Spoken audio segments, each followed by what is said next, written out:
So good evening, everyone. Good evening, everyone. My name is Rohit. I have around 7+ years of experience in ETL development, both in on-prem and cloud. So why data engineering? As there could be a prompt about why you everyone has joined the session. Why data engineering? As you all know that currently we are living in an LLM world, like right from ChatGPT to Gemini, everything revolves around the data. So for the next future, we know that the data will be the backbone of each and every industry. For instance, you can take an example of Swiggy. Like it's the most data-driven company. Swiggy, Flipkart, Uber. It takes your coordinates as well as takes the coordinates of the driver, coordinates of the restaurant owners. Okay, yeah. And how does it do? That process is called data engineering. So we'll be currently analyzing all the prospects of this data course, what we'll be learning, and I can share my screen. Let me know.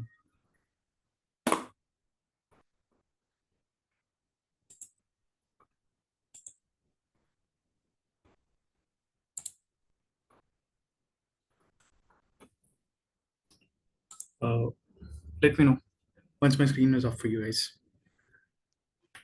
Yes, it's Yeah, it's visible. Yeah. So as name was suggesting, why data engineering? Am I correct with your name? Yeah. Yes, sorry. So correct. why choose Azure data engineering? Soon as you know that everything right from every industry is heavily dependent on data and data is getting day by day scaling up. So why is everyone shifting to cloud? There could be some reasons, no? When like last 20 years or last 15 to 20 years, everyone was doing the data analysis and data trends on on-prem. Why they have suddenly shifted to cloud? Like right from probably post-COVID, this has become not a trend but a default. Like every company is switching now to default cloud. It could be Azure, it could be AWS, it could be GCP, and even other clouds as well, like IBM Cloud and Oracle Cloud. So, what is the major thing? Why are they even shifting to cloud? So, can anyone answer for this? Yeah, because of scalability. Yeah, like what kind of scalability? If I can just, if anyone from a non-background, like he could be a fresher, how could you explain him or what is scalability like?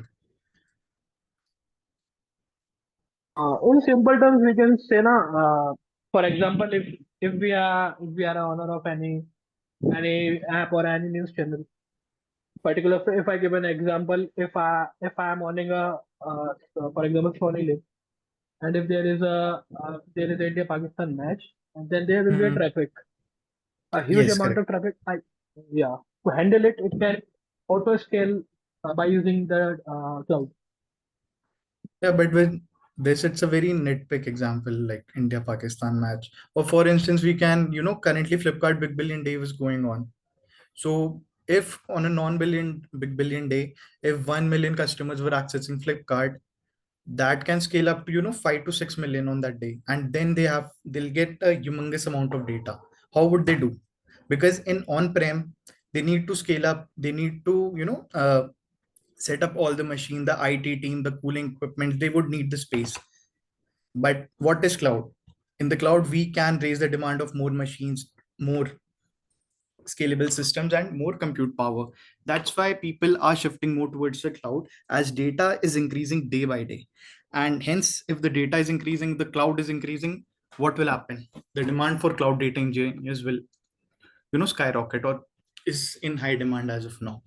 But as you see, the most cloud jobs which have been created are mostly post COVID, or I can say mostly after 2017 or 2018. Before that, it was big data, it was Hadoop mainly, but now it has been shifted to Azure Cloud, AWS Cloud through uh, Glue, or Azure Cloud through ADF. Even before that, we used to work with ETL tools like Informatica, as I think Neem was suggesting that he is an ETL tester. He might be knowing about Informatica and Talent and I think Ab initio. Correct, Neem? Yes, Rohit. Yeah, correct. But we mostly using Databricks for our validations and all. Okay. Yeah.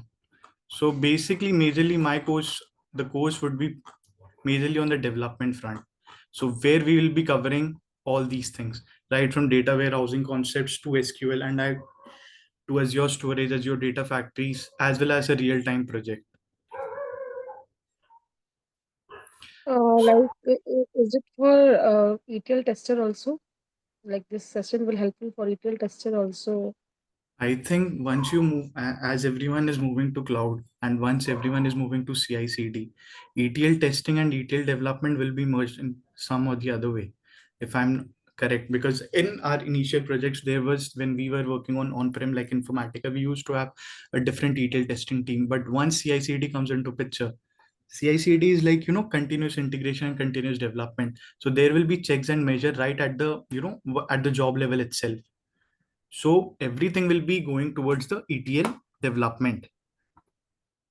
So that's why ETL testing and ETL testing could be manual testing. They will be majorly moved to CI/CD or to an automated checks in the cloud platforms.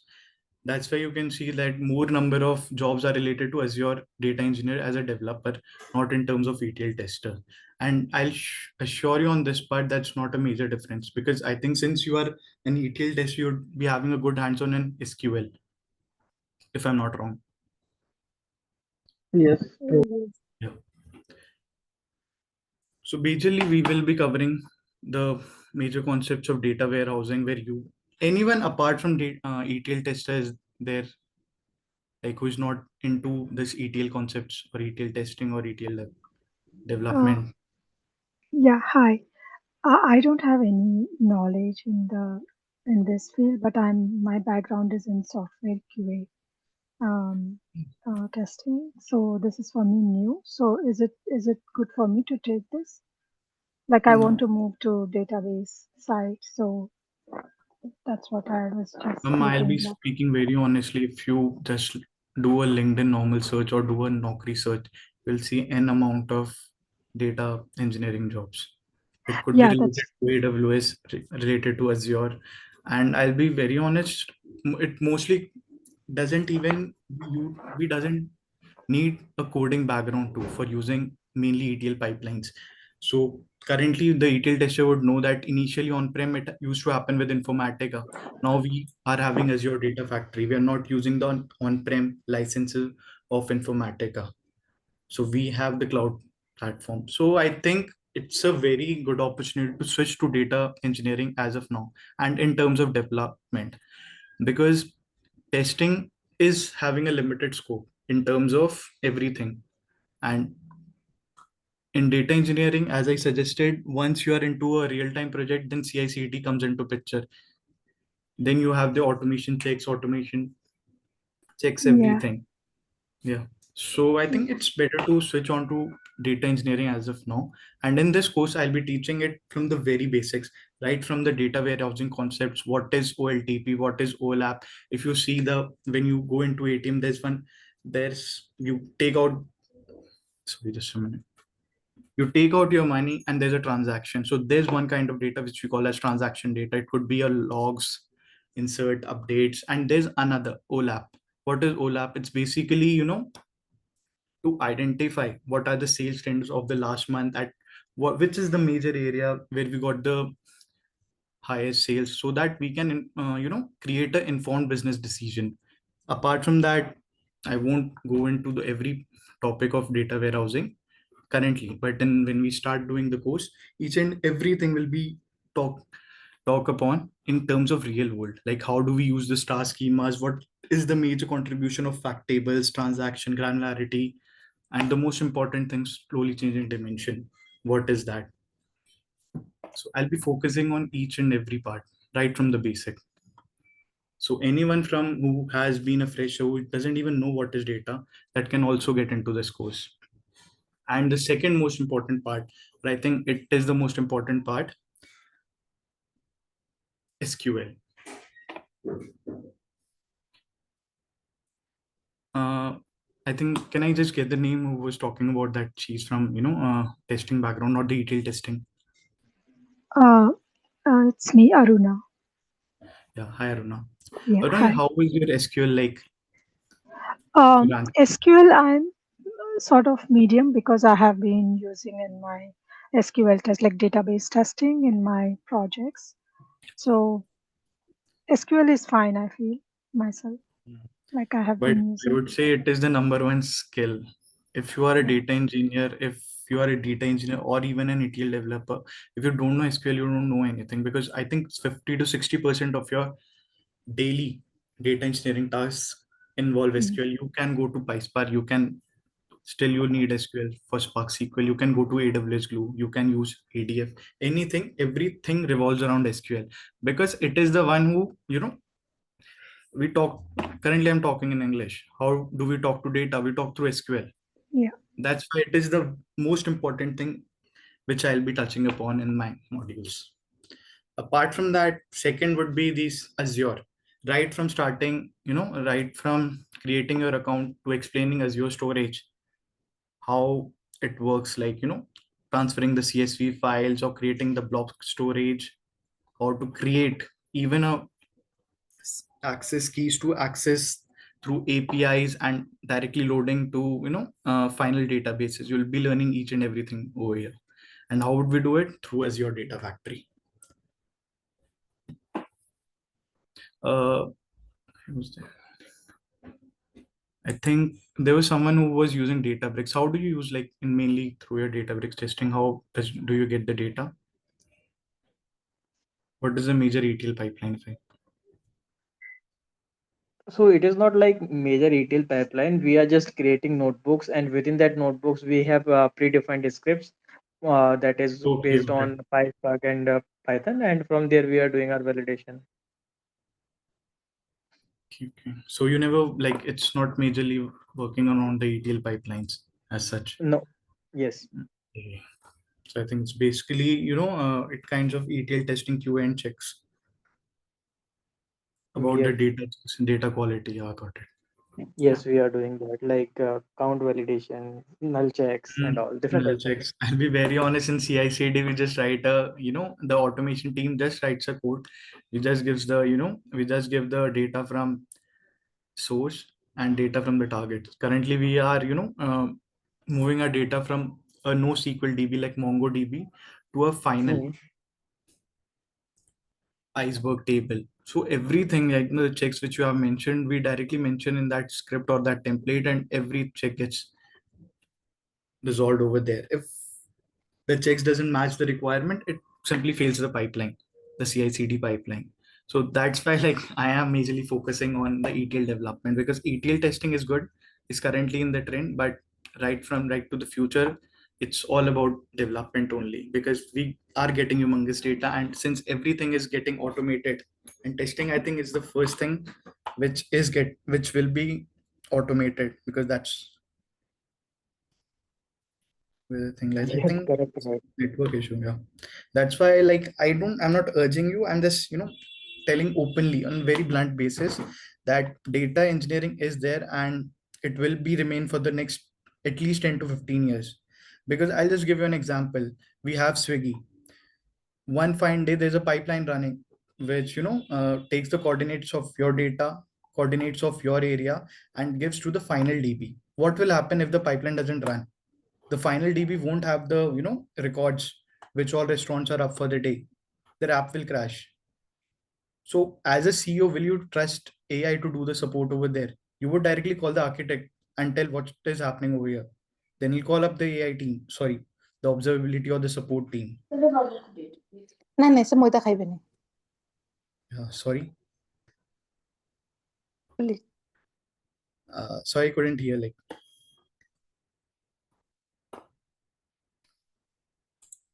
Hey, as you said um, uh, majority of the industry migrating from on-prem to cloud, would you be covering any of the scenarios which would involve data migration concepts? Yes, like, right from migrating, I can currently, the real-time project which I'll be working on will be a CSV file to the block storage, and taking the data to API. Won't be covering the migration, because even if you take the migration into account, it's very easy. There are Azure SQL servers right from there in Azure. I can just show you. Just a minute. Yeah, but it would be great if you can cover that because, Yeah, as you migration. see, Yeah, please majority migrate. of the job requirements, what we see is, data migration from on-prem to any of the cloud. I'll take a note of it and I'll definitely try to cover it. Because the major pipeline run will happen through Azure storage only. I think someone has message. Okay. Yeah. So this will be majorly on this session. Apart from that, we'll be working on the interview questions as well. We'll be working on hands-on mock-on interviews with how would you explain this project in your resume? Because if you give your resume as an ETL tester or as an automation tester, then the point would come up like why are you switching or what's the reason of switching, or even for the worst case they won't even accept the resume because testing or development isn't mentioned over there. So we'll try to cover up how a resume should be made or how should you cover up this project as show in an experience. I will give the experience of how we migrated. Currently we migrated from Teradata and Postgres to AWS Iceberg. I'll try to replicate the whole thing in Azure Data Factory. How would we try do that?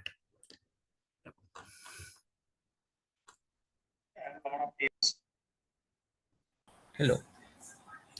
Yes, for sure. Uh, uh, Here we are covering PySpark also, no? PySpark. No, Vishal. If I had tried to No. cover PySpark, then it will take around 2 months because I think 25 to 30 session, at least 15 to 20 session is needed for PySpark. Okay. And even for PySpark, the main major prerequisite for PySpark is Python. I'll be majorly covering the ETL concepts of Azure, basically the main cloud data engineer. Okay. But Azure data engineering, it is working means I am working in the Azure Databricks, Python, PySpark. We are Yeah. creating some jobs. Yes, some are working on PySpark. Even currently, I'm working on AWS Iceberg, and we are working around Spark SQL. So PySpark is something which is project to project varies, but as of now, this course majorly focuses on ETL majorly, and PySpark. If I try to cover it, it will take around 15 to 20 sessions. So this is a very complex session, mainly related to Azure. Once you how to start Azure, how to build your projects, and how to build a real-time projects in ADF. Because I am recently joined in on the current project like 6 months ago. Azure Databricks. Mm. I've worked in both Azure as well as in AWS. When I was in Hadoop, I used to work. I did one certification for GCP as well. So since you know PySpark, so do you know PySpark? I Like, know PySpark. Yes, yes, I know PySpark. I think then it will be very easy for you to know such. So basically, you are also working on ETL testing part. No, no, no. Means for the development and testing, both I have worked in the Azure Databricks. Means currently I am writing the test cases for the PySpark, PyTest, and working and creating the ETL pipeline. Okay. Both. So even for you, the CI/CD checks and everything would be there. Yes, yes, yes. I deploy the code in the CI/CD pipeline. Yeah, and then it gets migrated. Yeah. Even we do the Yeah. same. We have that NoSQL DBs from Mongo. We try to deploy everything. We try to do the same thing. Yeah. So I won't be covering PySpark over here as it is majorly revolving around SQL and the ETL pipeline.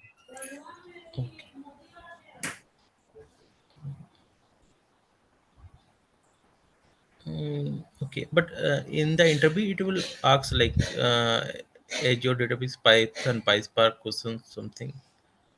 Yeah. In interview, it will be, it depends if they are usually mainly hiring for mainly cloud data engineering pipeline around Azure. Then they won't be asking PySpark. Then they'll be asking mainly SQL, data warehousing concept, data modeling concepts, and Azure data factories. Okay.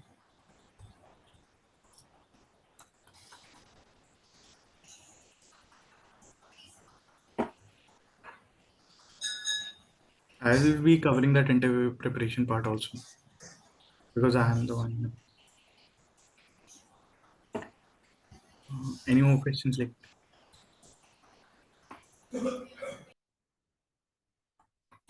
Um, I have a question. Is this like interactive or should be yeah, daily interactive, I'll right? be, it's a basically a real time thing. I will installing each and every application. Suppose I'm working with SQL, I'll be installing SQL, not even writing the queries, even installing the application right in front of the class, like how to even set up a database, how to create a table, how and these selects, joins, aggregation work, each and everything. It will be a live class. It won't be a recorded session. That I assure you. Okay. So what are the timings like? Is it like a weekdays or weekends? It's basically as of now the timing suggest is now 9 to 10 IST Indian Standard Times, and for other countries you can check like uh, So if the required same we can, timing. yeah, if required we can keep it early like around 8 to 9 or even 7 to 8 if everyone agrees for that. Yeah, like if it is 9 p.m., then it's difficult for us, like EST timings. It would be Okay, like almost like I'm in office today actually, so I'm just taking this demo. so yeah, I can So shift it to like 8 to 9. Will it be fine for like if I shift to prepone the session 1 hour before, if that works for you, if that if works for it's all? still Because more early also is fine, like morning. Our EST um timing like 6 to 7 or 6 7 to to 7 8. would, yeah, 6 to 7 would be like 7 p.m. to 8 p.m. if I'm in IST. Yeah. No, your timing. I think any of our time will change next month. Will be again 1 hour. Daylight saving would be on. Yeah, Yeah. yeah. Yeah. So yeah, we can work with every group, with person, and we can see how majorly everyone reacts to the timing. I think we can shift to 7 to 9. Anything, any time is fine, as everyone suggests. Yeah. Basically, it will be good if it will be early morning or after 9, Early because morning, as in like early morning. She was talking in EST hours. For them, early morning is our early evening. Yeah, that should also be works out for us. If it is, if it's India's early time, early morning, also it works. Like will be almost Early end of morning, the like day. 8 to 9, 8 to 9 a.m. in IST. Mm, yeah, that works out. Okay. 8 to 9 IST would be or like 10 p.m. in EST hours. Yeah. Yeah. No, I'll check because most of the people would be commuting to office and be getting ready around 8 to 9. So it would be kind of difficult for the Indian members. Yeah. If you Yes, want, it we can. is difficult. Yeah. If you want, we can So shift this, to. yeah, so this demo will be like for 3 days. Like you'll be giving us demo. So how it works. No, Or it's today like a only demo. You one. need to connect with the admin of the Isha Okay. Training where you enrolled. They'll explain you how it would Okay. be. Any more questions like around the timings or anything else? Because I'll be working, 1 hour. I won't clock the hours. Like once I try to teach, I won't clock the hours. Like if there's 1 hour restriction, I'll teach for only 1 hour. That's not the point. So the session is recorded. If something is you miss out, you can directly WhatsApp me in the group. I'll be always you know, happy to explain you the concept again. So that's not an issue. And for the timings, we can, I can just put a poll in our WhatsApp group, so we can agree on the timings for that. Because if it's early morning, it would be difficult for Indian members if we do 8 to 9, because I think most of us will be commuting to office around that time. And I think the timings which we can do is around 7 to 8, if that's fine with everyone.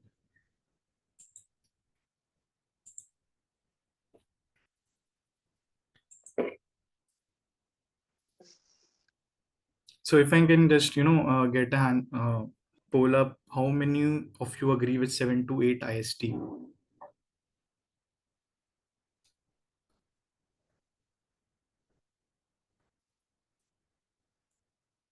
Yeah, to be honest, no, because I used to have my office till 8:30 p.m. 8:30 p.m. Okay. For me also, I'm having a stand-up at that time. For me also 8 p.m. 8. So I think the current time suits most of you guys, if I'm correct. Mhm. Yeah, I think this time is perfect. No issues. We'll check and see that for everyone. What if I switch it to 8:30? Does that work for everyone?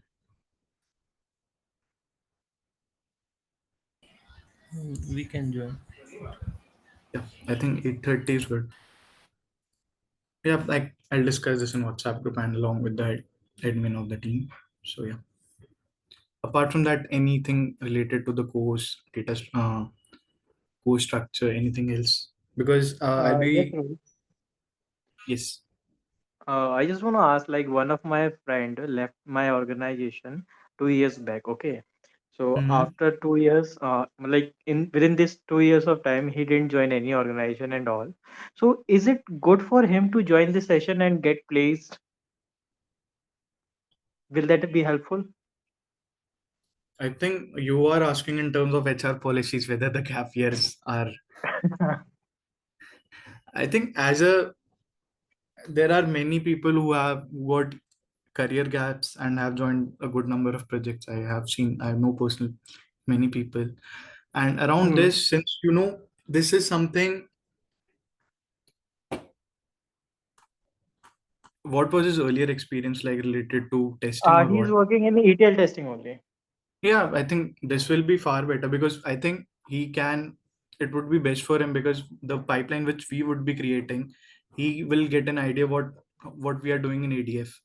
Okay. Yes, Similarly, he would have an idea what he did, what was his previous work around ETL testing there, and he can explain the same kind of project around ADF. You know what I'm saying. yes, Suppose yes. my earlier, yeah, sorry to interrupt you. Yeah, No way. yeah. So, like for instance, my initial project when I joined the first company was around SAP. We were taking SAP data, which was coming in SQL Server or in Oracle. Then we were using Informatica, and then we were loading it to Teradata. Okay. So can I not explain the same thing in ADF if I've done this thing earlier? For the people who were in ETL testing or even in ETL development, can I not explain this in cloud perspective to the person if I know ADF and Informatica both? I think it would be very easy for him if he tries to switch on this part because he can show around his experience that he has worked around in Azure and build that kind of pipeline because replication is very easy. Yes, yes, that's correct. Yeah.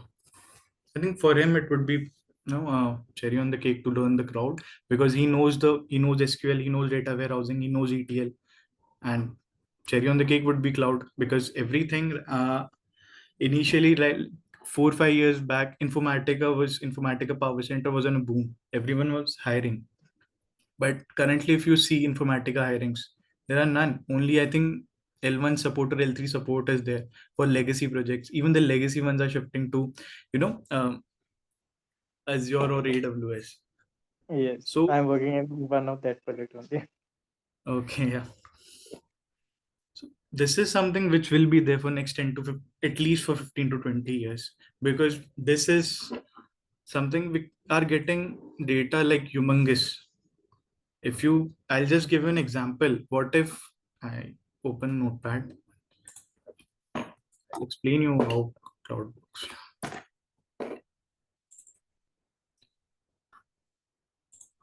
I'll explain first what is not cloud. Okay, just let me know what is my screen up for you guys. Suppose I have a requirement where I am getting 500 TBs of data and I need to store it for a month. Okay. And for this computation, for computing 500 TB of data, so the ones who don't know computing, like who are not into data background, it's like basically transforming the data, that taking the raw data from our sources, transforming it according to the clients or the business needs, and loading it further to the final database. Suppose I have 500 TB of data. For that, I need 30 node machine.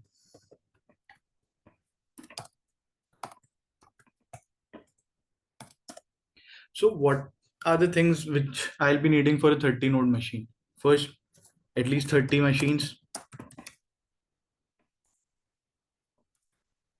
Then what? Infrastructure for maintaining it, equipment to cool this up,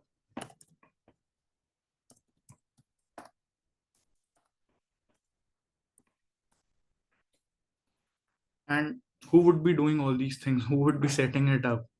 An IT team, a dedicated IT team who would do this. And then if the data goes around for more than 3 months or more than 5 to 6 months, for all these 30 machines, there would be maintenance, like, patching, software upgrade, everything, each and everything. Now, another SKU comes up for your product. For that, another 25 TB, like, let's take 50 TB data is coming up. Now, what would happen? You would need more machines, correct?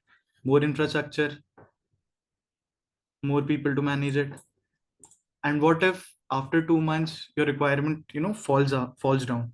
That now you don't need 500 TB of data, it's just 125 TB of data or 200 TB of data. What would you do with the machines? They would lie around.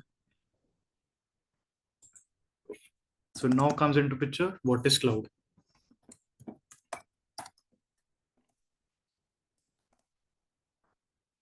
You can ask, so cloud, if I go with definition, it's basically on demand.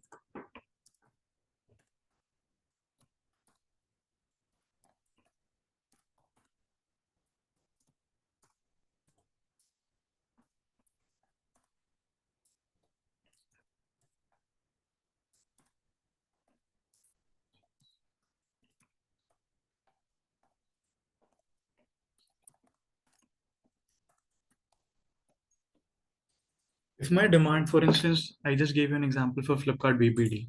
For Flipkart, for normal days, the traffic would be 1 to 2 million a day. And I don't know the exact number, I just putting up the number. But in BBD, it shoots up to, 200% more. That comes around 3 to 4 million.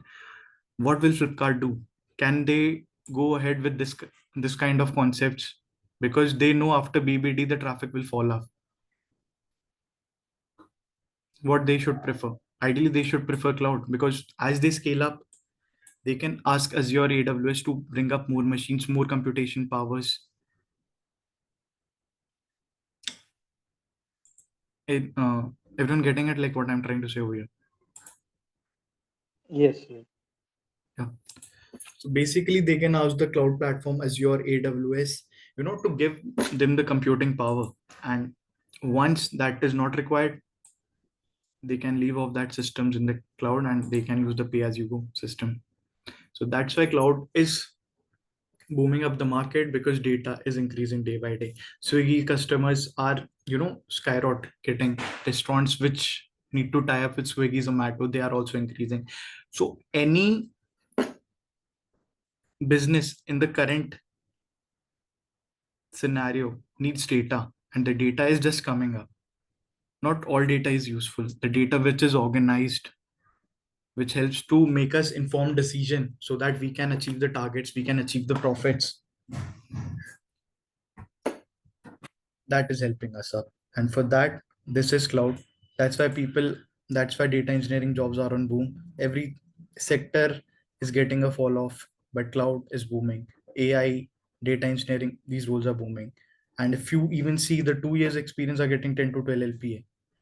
Before COVID, 2 years experience would have got around 5 to 6 LPA. For cloud, everyone is paying up. Hope you're getting my point. That's why everyone is, there's a prompt of cloud, because AI cannot work without data. And you are the guys, if you learn data engineering or build the data pipeline, you would be the backbone of the AI or the cloud. Because what does AI need? AI needs fine tuning. How does it achieve fine tuning? It achieves fine tuning through data. The more data it gets, the more predictable it, gives you the answers. So that's why it is. And about the coding, earlier with Hadoop used to have Java and MapReduce.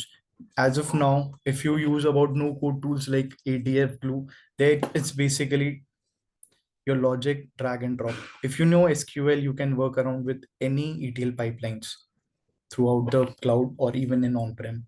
So hope I'm getting you. Any more questions? Yeah, will we be covering ADNF also in the cloud? A- ADLF as in like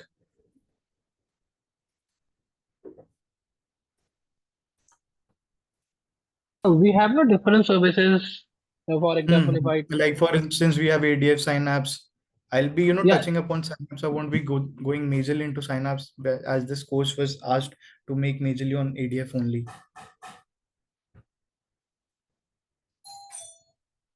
okay. Yeah. Because if you know Azure, ADF Synapse is very easy for you guys. Because Azure storage and Azure is the backbone of any ETL in Azure. Like for instance, AWS Glue is the ETL pipeline of AWS. BigQueries, that's the data warehouse of GCP. So there are certain things which are backbone of the ETL pipeline of any cloud. And currently we are touching upon the Azure Data Factory for it.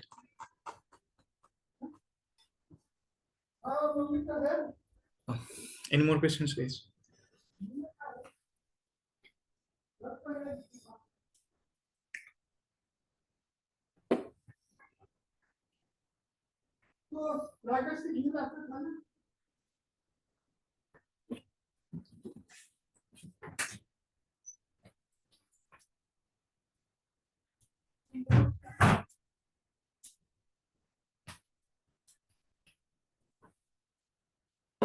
Is any more doubts on this course? Like any more points? Else we can wrap this. Yeah, no questions. Yeah, thank you.